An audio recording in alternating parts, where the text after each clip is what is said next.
for 2. Yeah, I started stream early because like I was recording a video for Anomaly versus Crit. I recorded it twice, and then when I checked the footage, the mic was like bugging the fuck out, and it was impossible to hear anything properly. And I didn't want to record that again, so I'm like, you know what, fuck it, I'll just stream. What do you guys think of Anomaly versus like Crit? Not just attack, but Crit in general. What do you guys think? Crit sucks? Holy. They both good? I don't know. In the end, there's more Anomaly believers than Crit believers in chat though. I can start yapping away for a little bit. I don't know if this is a hot take or not, but I think Anomaly is not better than Crit, but I also don't think Crit is better than Anomaly. I think both of them are equal fundamentally. But the whole thing that defines which one's better is down to character kits and matchups. Because if we look at Anomaly, right? Can I just sort by Anomaly? If we sort by Anomaly, right? We have like all these characters, and with the exception of like 2, these are all pretty good characters, right? But if Anomaly as a concept is so mighty and powerful, why are these characters garbage? The main point I'm getting at is that by simply being Anomaly, you're not automatically a goated character. It's gonna be down to the character's kit. Yanagi is really strong because their polarity disorders are like broken as fuck. Piper is good because some other, I don't know how to play Piper, but I know Piper's good. No, Piper has like really good build-up, and she has good synergy with Vivian. Vivian is actually like really good because the blue mechanic is just really strong for boosting other anomalies. Alice is fucking broken because of her polarized assault, whatever it's called. Jane's kind of just a character of all time. Miyabi, I think Miyabi's more of a Crit character, but Miyabi is also really strong because of her kit. Like, all these good Anomaly characters, mainly these 3. These are like the best 3 Anomalies, I think. Not counting Miyabi, these are the best 3. For sure. What they have in common is that their kits are really powerful. What makes these characters so strong isn't just that they're Anomaly, it's that their kits are really good. Because if it was just, oh, you're Anomaly, you're broken, then Grace would be like so much better. Bernice would be so much better. But anybody that has Bernice and Vivian knows that there is a pretty stark difference between these 2. And the same thing goes for Crit, right? Because if we look at Crit characters, being Crit doesn't automatically make you good or bad. It's going to be depending on what your kit is. Hugo has a very strong kit, honestly, but what Hugo's issue is that the bosses usually don't line up well for him. Oromos's kit is decent, but his motion values are pretty low.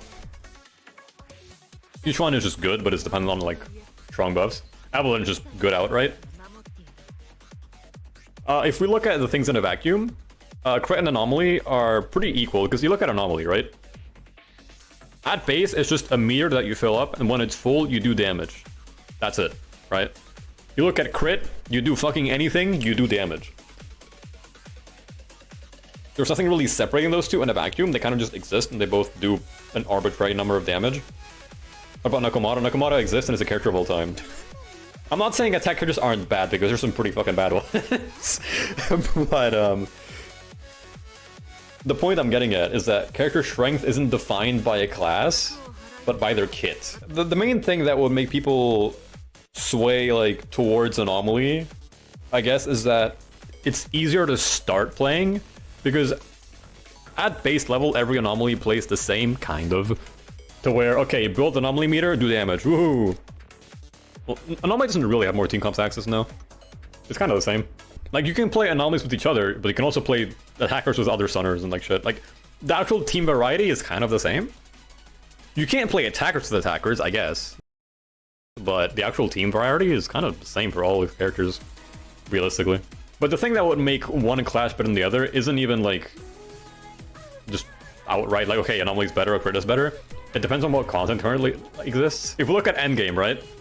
I think there's currently 7 bosses that favor crit damage, and then there's 5 or 6 bosses that favor Anomaly right now.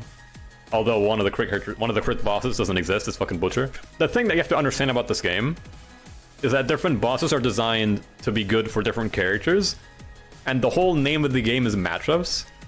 One character's going to be good against this boss, but not the other boss, and vice versa. And another thing is that there's no way to have an account that is perfectly future-proof because of how gacha games work. In this game, The current newest character is going to have either the enemies, the buffs, or both catered towards them so that they perform the best currently. The only exception was Ambi and 1.6 where Horror Monster crit faster. That's how these games operate, all the Hoyo games, because this is like a marketing strategy. This is consistent across all of them. The newest character will be like Shield. They will be marketed to perform the best when they're out. And that's just how this game works. If you are somebody that wants to stick to an agenda, that isn't going to work. If you only pull crit characters, you're going to struggle with bosses like this. If you only pull anomaly characters, you're going to struggle with bosses like this or this. And there's many examples of this. People were like getting mad, like, oh my god, the Defiler has like anomaly down bullshit. I mean, this isn't the first time. But also, bosses in general that buff crit have existed for a while. Unknown Corruption Complex is a boss that needs raw motion value damage to break legs, and then the legs give you crit damage. Like, bosses that chill, quote unquote. Bosses that favor crit have already existed for a year at this point. But this is just a more extreme example, so people now are like getting more mad at it. But this has always been a thing.